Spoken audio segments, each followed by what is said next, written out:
Senator Johnson, welcome back to the show. Great to see you. Morning, Sean. Thanks for having me on. All right, I'm going to ask maybe one of the dumbest questions that I've asked in the years since I've had this. Why did it take so long for your colleagues to take up the Ron Johnson approach to this? I guess I'm not a very good salesman. You are. You're a businessman. I mean, you're a successful businessman, so obviously you do.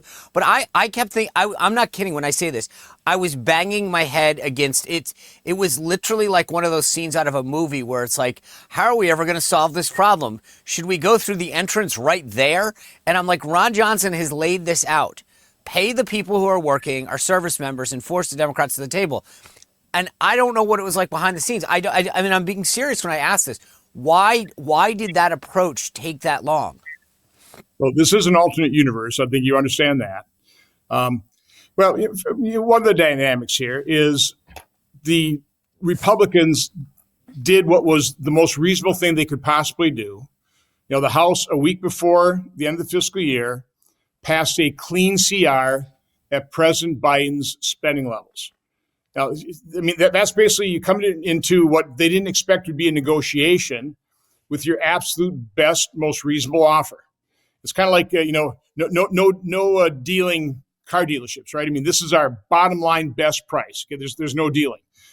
What they could have done is said, we're going to have a continuing resolution, but we're going to load it up with all of our policy preferences, and we're going to cut $1.5 trillion worth of spending to offset or set up a negotiating position with Democrats and said, we'll do a continuing resolution. All we're asking for is $1.5 trillion of new spending. So now you've got a position where you can negotiate, but Republicans did, again, the most logical, most reasonable thing. We don't want to shut down the government. We want the American people to understand that. So we're going to come with a clean continuing resolution, the same one that Democrats voted for basically 13 times during the Biden administration at President Biden's spending levels that they voted for. What could be more reasonable? And so they pretty well stuck to that position. And fortunately, it's such a reasonable position, even the lamestream media can't really attack Republicans for being unreasonable and causing the shutdown. They recognize it. It really is Democrats that are doing it. It's also given us now the opportunity to point out the reason premiums are going up isn't because the temporary COVID enhanced subsidies are going away. It's because of the faulty design of Obamacare that's driving premiums, skyrocketing premiums since the inception of Obamacare. All right, I want to take this piece by piece because I want to get to the ACA, to the Obamacare subsidies and how we deal with that, because I think that's a separate thing. But let's go back to this. We're at day 28. You're now offering an opportunity for Democrats to say, okay, you don't want to open the whole government up, but how about we just pay active duty service members and essential workers, air traffic controllers, border patrol. I mean, who else? I mean, there's a whole list. But people are being forced to work. They get paid. When you brought this up, I just want to take it piece by piece first. So you throw this out there. What does the Senate leadership say tactically? Are they like, give us a few more days, or let's start jamming them now? Yeah, I mean, their response is, we've already offered a way to pay everybody, and it's called the House Clean CR, which is true. Okay. Yep. The first thing we voted on, which I think is the real solution long term, is the Eliminate Shutdown Act. Okay. That is what we should have passed. Every Republican should have voted for that. Every Democrat voted against it. Unfortunately, I couldn't really talk about it, couldn't introduce it before we were in a shutdown mode, or else it would appear that we are spoiling for a shutdown like we wanted one, and we didn't. Okay. So we were on recess the day before, the week before the actual shutdown. We come back, and it was scheduled as a comeback vote. And so I didn't have a chance to explain the strategy to my colleagues. In the meantime, the Republican chair of our Appropriations Committee, who doesn't like the Eliminate Shutdown Act because she wants to keep the pressure to force us to vote on appropriation bills. Okay? So she lobbied her appropriators to vote against the Eliminate Shutdown Act, and she sent out through her legislative director her explanation why she opposed it. And the main reason was because the Eliminate Shutdown Act, which, by the way, all it does is sets up automatic 14-day rolling appropriations for any department we haven't funded. giving the appropriators time to pass an appropriation bill. There's no bells and whistles on it. There's no pressure points. It just sets up automatic continuing appropriations at last year's levels. Nothing could be more common sense, right? But she claimed that would undercut the appropriations process. And so I've been pointing out the appropriation process she's claiming that would undercut. I've been here 15 years. We should have passed 180 appropriation bills prior to the start of the fiscal year's funding, right? 180. You know how many we've passed? 6. So this sacrosanct appropriation process she claimed the Eliminate Shutdown Act was going to undercut has a failure rate of 96.7%. The Eliminate Shutdown Act does not undercut that failed process, okay? You have to recognize we have a failed budget. We have a failed appropriation process. Time to recognize that. As Chris Van Hollen said of the Shutdown Fairness Act, let's not punish federal workers for our dysfunction. Unfortunately, the appropriators happen, this on a uniparty basis, on a bipartisan basis, apparently they're happy to punish federal workers because they won't vote for the Eliminate Shutdown Act, and we would never have to have this conversation ever again. We can eliminate shutdowns for all time, but they've been opposed to this ever since I passed a similar bill, the Preventing Government Shutdown Act, as chairman of the Homeland Security Committee. That was a bipartisan bill, but that bill, sponsored by James Langford and Maggie Hassan, that has additional pressure points, which I think people legitimately argue would just put pressure to, again, spend more money than we can afford. So I stripped out those pressure points and just have a very clean, automatic, continuing appropriation. That is the solution. You know, we might be able to draw to an inside straight and actually get that passed during this dysfunctional process. You know, I have no idea how long this continues. But in the meantime, what Leader Thune hopefully will do is bring up the House CR again, then immediately move to the Shutdown Fairness Act, which pays people we are forcing to work. But I've agreed with Chris Van Hollen, I'll actually include furloughed workers in that as well. And see whether, you know, put that on the floor and see whether Democrats will take yes for an answer. Hey guys, I hope you're enjoying this conversation, but if you're looking for a way to get to sleep tonight and stay asleep, I've got the answer for you. For over a year, I've been taking Beam's Dream Powder. It has made a world of difference. I fall asleep faster, I stay asleep, and I wake up ready to go. If you want to join me by taking one scoop every night before you get to bed, go to shopbeam.com/Spicer. Use code word Spicer at checkout for up to 40% off. Trust me, everything stems from a great night's sleep. Go to shopbeam.com/Spicer, code word Spicer. All right, back to the conversation. And don't fall asleep yet. Okay. See, I was about to ask you this. So when you put this down, because I was one of these people, I was chomping at the bit. I'm like, can we just take up Ron Johnson's bill sooner rather? I mean, so strategically, I thought you are literally putting them in a corner. Now they have to, it's not about the whole government. It's not about everything. It was just about active duty service members and essential workers, people who are being forced to go to work. I got to be honest with you. I thought you would get close to the threshold at that point, right? Meaning I thought 4 or 5 Democrats are definitely going to peel off. Were you surprised? I mean, so you got Fetterman and then Ossoff and Warnock, the 2 Georgia senators, but you name-checked Chris Van Hollen, the senator from Maryland. I got to believe that the Maryland senators and the Northern Virginia, the Virginia senators, my senators, actually should care more about federal workers because of the magnitude of them in those 2 states. I don't get it. How do they get away with optically not voting for that? Because that to me, I mean, I heard some of the excuses, but I just don't understand how somebody like Van Hollen can go out and beat the drum about caring for workers and then be like, but I voted against you getting paid. So again, the White House and our leadership did not want to do a rifle shot approach early on, okay? But I convinced them we don't want the Democrats to go on offense, to come up with their own bill, you know, go on the floor, ask for unanimous consent to pass something that's going to pay some of these workers, then we'd have to object to it. So, you know, I could have done mine as a unanimous consent request, but Leader Thune said, no, let's actually file this as a bill. Let's make them vote on it. But in that process, they knew I was going to offer that motion to proceed to the bill. You know, we're going to actually vote on it. So they came to the floor first with Chris Van Hollen's true Shutdown Fairness Act. Okay, he stole my name. But what was interesting about it, there's just a couple of differences.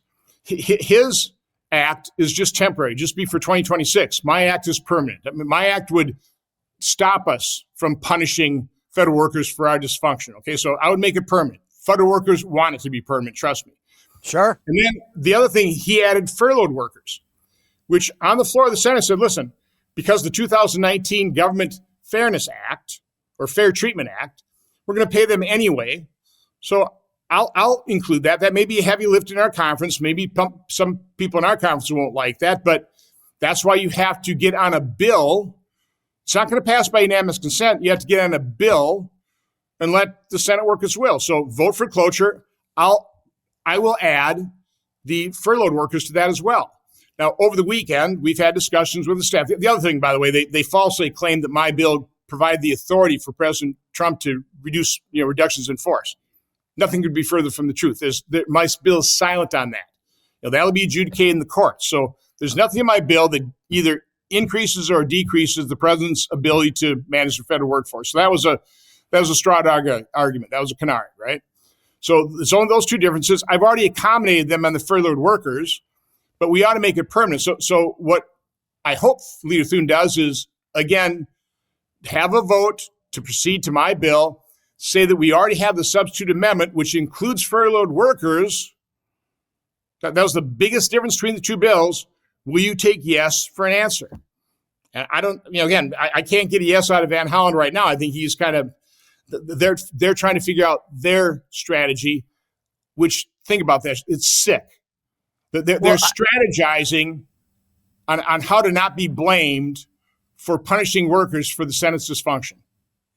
Your colleague Ruben Gallego went on television, and I want to show you his response because I found this amazing. Take a look at how he responded to being asked about this. If Republicans shut down the government next time Democrats are in charge to extract whatever it is that they happen to want, are you saying that's okay? Are you saying that's okay if they do that? I mean, the Republicans have done this quite a while, yes. Yeah, Republicans have done this a lot. What did you say about it when they did it? I don't know, and I don't care. So he says, I don't care. And yet over and over again, he's on the record in previous shutdowns saying in 2013, you can't shut down the government and still claim to be a patriot. In 2019, he said, putting the country in danger. And then 2023, during the last potential shutdown, he said, you put your country before your party. I don't understand how all these guys have said all of these things about previous shutdowns, concern about federal workers, concern about active duty military, and then it's just like no accountability. Well, you understand that they're hypocrites. And they're hypocrites with the lamestream media, the legacy corporate media in their back pocket that generally, carry their water.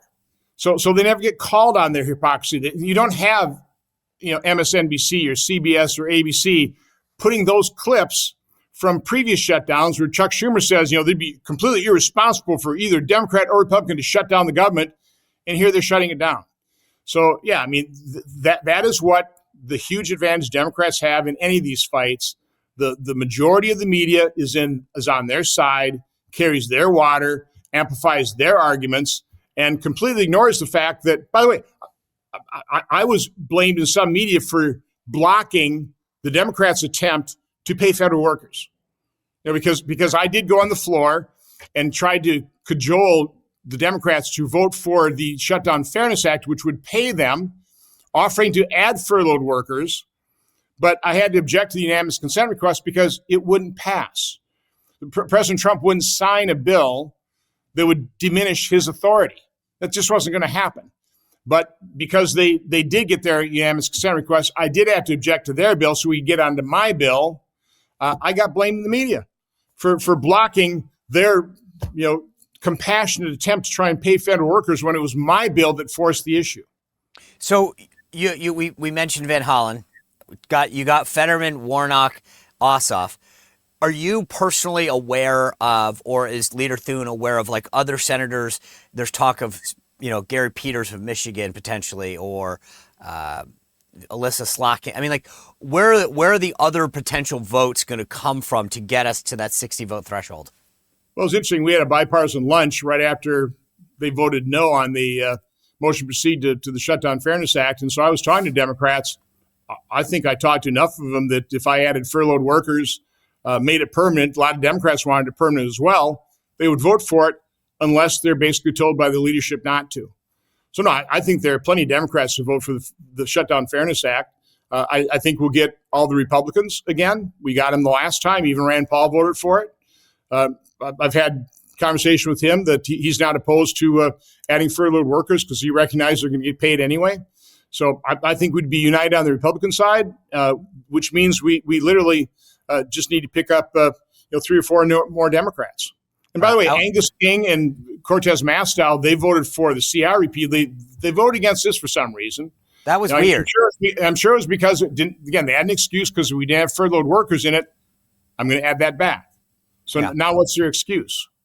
All right, I want to get to the. I want to get to the ACA piece of this because I think it's important. But let me just ask you a couple quick questions.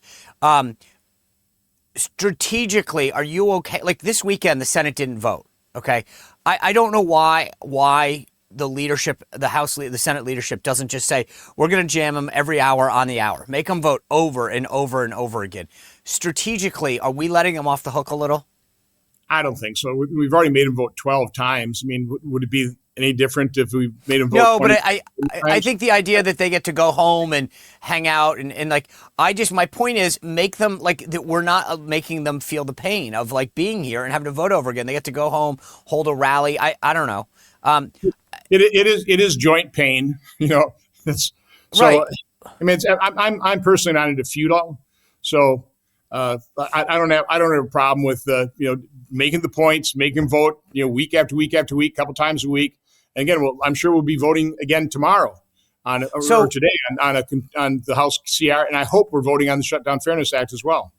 You've always been beyond just being a businessman, right? Though you've had strategies about how to highlight these, not just this, a lot of policies that you've highlighted the concern about the federal budget, I mean, this has kind of been what you've really, I think, brought to this body is a businessman's approach about marketing and business. From a marketing perspective, what I see as maybe missing is the public displays. Like, why aren't we having all the House conference out on the steps with military members and saying, you guys aren't paying I mean, like, there doesn't seem to be the same. It's like you take the vote and then the leadership says, oh, well, it failed again. I just wonder, are we highlighting it enough? Are we doing enough to make these folks, shame them for what they're doing to our country and to these members of the military and essential workers? I mean, you can always argue that, and I'm not sure there's a exactly right answer on that. I think the fact that Democrats are feeling quite a bit of pressure, that Republicans are literally not being attacked in the media, other than kind of the false tax that I blocked their ability to pay. Again, press will continue to do that. Again, if we hold these rallies, do you think the mainstream media is going to cover it? Who will cover it? Maybe if we made them big enough, they would. Again, we can argue the point. I'm not overly disappointed that we haven't done more of a job to just force us in the public realm. I think the public's aware of it, but okay. I could be wrong. There's an option that I keep hearing. I mean, not just keep hearing. It's there, which is what they call the nuclear option, which at some point you say, all right, you only need 50 votes. The Democrats literally campaign on the fact that if they take the majority back, they will get rid of the filibuster and make everything 50 votes. Republicans have this whole like institutional, traditional piece about where they're like, well, we need to preserve the filibuster. That's fine. But any notion that the Democrats will keep it is nuts. What is the thought process on doing the nuclear option, saying we only need 50 votes now and reopening the government? We know the filibuster has prevented America from becoming a socialist nation for decades now, because without it, that's where we'd be. So we understand the value of the filibuster. And yeah, we're all concerned about what Democrats will actually do. Maybe a few will come to their senses and not do that, or we win elections and they never get the opportunity to do so. So again, there's a great deal of Republican resistance. Particularly, I wouldn't want to eliminate the filibuster to open up government. I'm not that fond of government. I'm voting for this continuing resolution, not because I like it, not because I like the funding levels, not that I like the fact that they put it up against Thanksgiving, which is sort of the tried and true process for mortgaging our kids' future. So I'm not nuts about this continuing resolution, but I'm even more not nuts about shutting down the government because it's just stupid and it's costly and it does punish people for our dysfunction. So no, I would certainly would not want to eliminate the filibuster to open up government. That'd be like the stupidest thing to do with that nuclear option. Okay. All right. I like that. I want to get to the ACA, but before I do that, if you sort of looked at a crystal ball, you mentioned Thanksgiving. That's coming up. The SNAP benefits are going to expire on November 1st. If you sort of looking at all of the dimensions that you get to see, how and when do you see this thing ending? Well, again, I think the public sector union coming out, the big one coming out for the Republican CR, that's going to put a lot of pressure on Democrats. We may see them cave today. I don't know. But even if they do, this CR only takes us till the 21st. Right. This is short term. What happens after that? That's why I will be arguing at lunch when we're going to discuss this. No matter what Democrats do, even if they pass the House CR, we need to be looking ahead, and we ought to bring on the floor the Shutdown Fairness Act so that, again, we are saying as Republicans, we're not going to allow federal workers to be punished because of our dysfunction. I can also see somewhere down the road, because Leader Thune's actually talked about this. Okay, well, what's going to occur after this? What happens on November 22nd? We'll probably need another CR. How long is that going to be? I think we've already busted the process of having it expire on Christmas Eve. So my guess would go beyond there, but is it going to go mid-January, March 30th? Leader Thune's talked about how about till the end of the calendar year, 2026, past the election. If that's a serious consideration, I think that's where I can make the case to the appropriators. If you guys don't want to be completely dealt out of the process here, this is the time to embrace the Eliminate Shutdown Act. Not Prevent Shutdown Act, not with those additional kind of poison pills in there that creates pressure to just pass anything and spend more than we can't afford. But the Eliminate Shutdown Act, the kind of the non-pressure approach that just keeps doing 14-day rolling appropriations until you pass an appropriation bill. It gives the appropriators time to pass the bills where they can find agreement without putting pressure to spend more than we can afford. So that's where you might be able to be dealt into a royal flush. Okay, and pass the Eliminate Shutdown Act, because that is the solution. It really is. It's a simple bill. It's really modeled on what Wisconsin did in the 1950s. Just again, fund government at last year's levels, and that's been in place in Wisconsin since mid-50s. By the way, it's as you pointed out at the beginning, it's the Biden budget. These guys should be happy about this. There's no massive cuts that Republicans are doing. I do want to move to healthcare because you've got this business background. And I want to take advantage of it. So we open the government up. Let's just say that they cry today. They agree. You correctly pointed out Obamacare is flawed, and it's so flawed that the Democrats passed these subsidies to say, gosh, let's cover up how bad it is by subsidizing it. They knew that these subsidies would end. So I don't get what step 2 is, because most Republicans are going to say we're not going to keep throwing good money after bad on a broken, flawed Obamacare system. But that also doesn't seem like an easy fix. So what is the next step? Because is it just, hey, we'll temporarily give you guys some subsidies, we'll buy some time to fix it? But it seems to me as though you're literally going to the mechanic and the guy saying your car is broken, I can probably get, if you give me 1,000, I can get you 2 more days, another 1,000, 2 more days. And we keep throwing thousands or trillions at this guy. Like what do we need to do after we open the government with respect to healthcare? So I think you were at the podium in 2017 when we took a run at the repeal replace. Yep.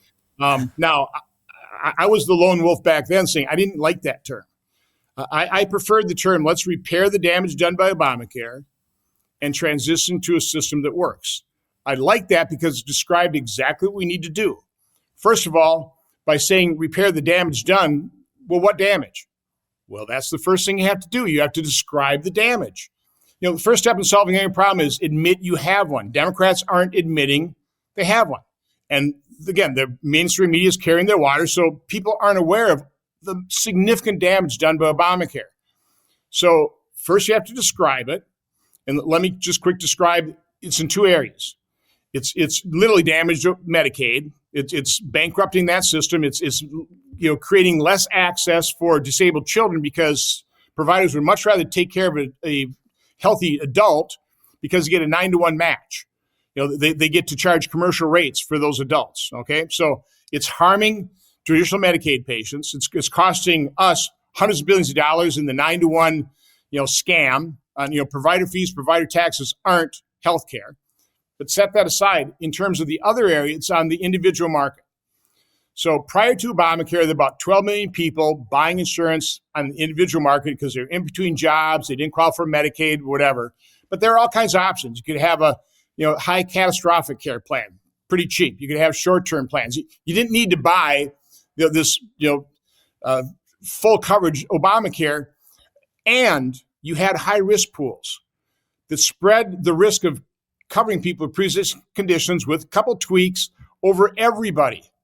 Okay, what Obamacare did is it forced those 12 million people, anybody on those exchanges, to bear the full cost of covering people with pre-existing conditions. It was an unworkable system. As a result, inflation has increased 39%. The CPI has increased 39% since December 2013.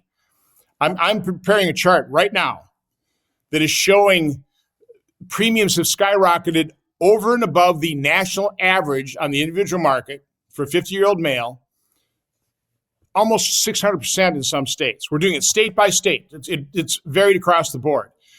But we have seen premiums 2, 3, 4, 5, 6 times the rate of inflation because of the flawed design. And that's what the reason people aren't screaming about it is the vast majority of people on those exchanges get enormous subsidies.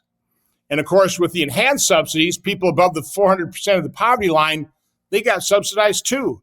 That will go away. And so now those people are screaming, and we got, politicians, saying because the subsidies are going away, premiums are going to double for these people. Well, they're increasing. They're not doubling. They're going up about 30%, but the mask is being taken off. Yeah. Those subsidies are going to be no longer going to be available for people who make $120,000 a year and above. I mean, we've got millionaires getting subsidized by Obamacare with those enhanced subsidies. I mean, it's grotesque. And the last point, those enhanced subsidies created zero premium policies. So nobody knows exactly, but I've seen estimates 4, 5, 6 million of the now 24 million. So you had 12 million people before Obamacare. That rose to about 14 million prior to the pandemic. But then with the enhanced subsidies, now we're up to 24 million. But 4, 5, 6 million, they're not real people. They're just policies being sold under somebody's name where the agent gets a commission, the insurance company gets the premium, and the policyholder doesn't even know he has a policy.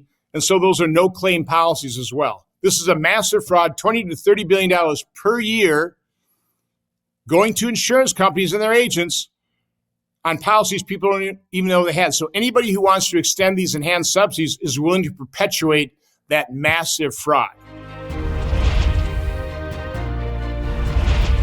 Well, if you enjoyed this content, make sure to like this video, subscribe, and click the notification bell to get more.